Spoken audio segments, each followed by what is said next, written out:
Hey guys, well here we are. It is the second week of February and we have reached what is called the February Fitness Cliff. Yes, I said the fitness cliff. The fitness cliff is that period of time where 75% of the people that started with New Year's resolutions have abandoned those resolutions, have thrown them off that cliff somewhere, or they've just fallen off the cliff somewhere at this point.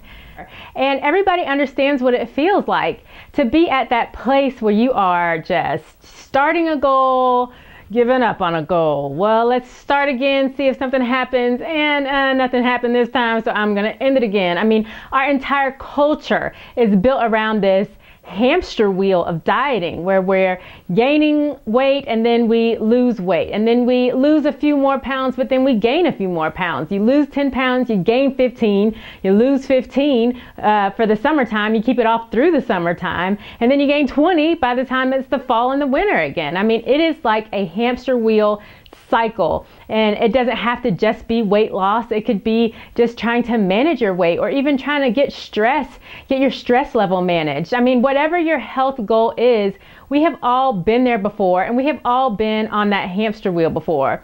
Well, it's 2014, and guess what? I'm not going back on the hamster wheel, and I encourage you today not to get back on that hamster wheel either.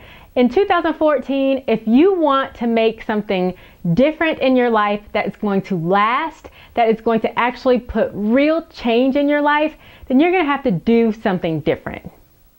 So if you want real change this year, and if you actually want to have something different this year that's different from all the other years where you've been on that hamster wheel, then guess what? It's time to do something different. So for the next 3 weeks for the rest of February, I'm going to be giving you some tools and some tips to get off that hamster wheel and make it through what I consider to be the hardest part of behavior change. This right here is the blood, sweat, and tears of weight loss, of weight management, of de-stressing, of changing your life so that you can be healthier. This is the hard battle, the journey, whatever you want to call it. This is the blood, sweat, and tears, and I'm here to encourage you and motivate you through the blood, sweat, and tears. So, starting off this week, I have 3 F's for standing for February. Maybe not the F's that you want to think about, but the 3 F's this week to encourage you, to help you stay in it, okay? So, for the first F, forgive yourself. You know, part of this battle or this journey or whatever you want to call it is making mistakes. Nobody in life has ever achieved success without making mistakes.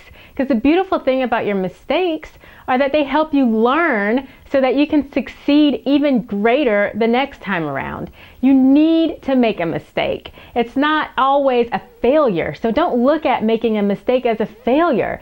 Making mistakes is part of the process. They help you learn more about yourself. They help you learn more about the situation that you're in, and they make you smarter. So don't beat yourself up for making mistakes. You know, the key really is learning from your mistakes and viewing them as opportunities to help you get better at this thing.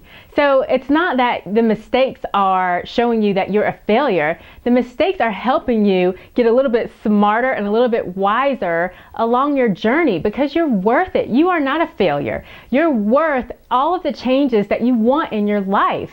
And you know, that's a perfect segue into the second F, which is faith.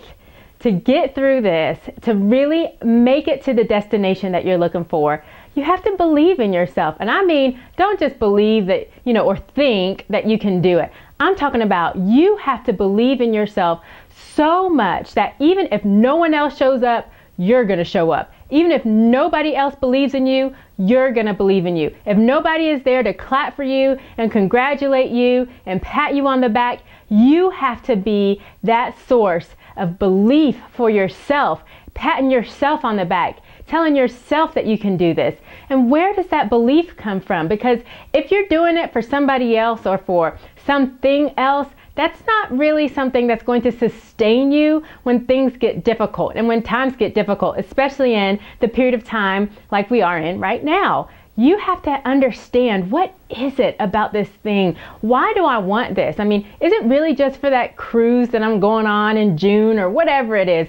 Why do you want to lose weight? Why do you want to de-stress? Whatever your fitness or your health goal is, you fill in the blank.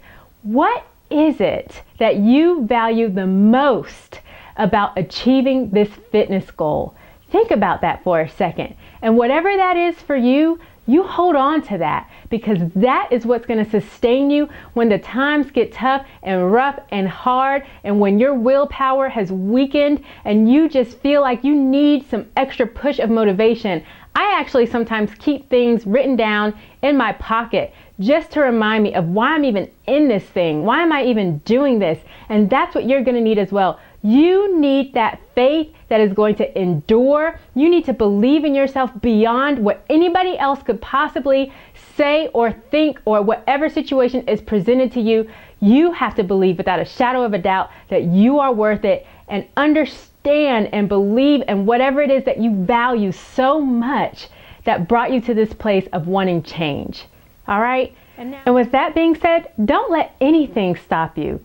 So with that being said, F number 3 is face up to reality. So let's do a quick reality check. Number 1, are your goals even realistic? Setting unrealistic goals could actually hinder you. They could be one of the things that's stopping you from achieving your goals. So number 1, we want to at least make sure that the goals that you set for yourself are actually realistic. And number 2, what sort of support do you need to stay the course? Think about it. What kind of support do you need? And do you have that around you? Well, one thing is for sure. I'm going to be with you throughout this entire month, motivating you, encouraging you, and providing you with resources to help you stay the course through the blood, sweat, and tears of whatever it is, whatever health goal it is that you are trying to accomplish. If you check me out at pickfit.com or blackbeautyfitnessclub.com, I'm there. I have free meal plans for you there, free fitness plans for you there, and weekly coaching videos just like this one to help you get through whatever it is that you need to achieve to reach your final destination with your health goals. So come check me out. I'm looking forward to seeing each and every one of you there soon. Till next week.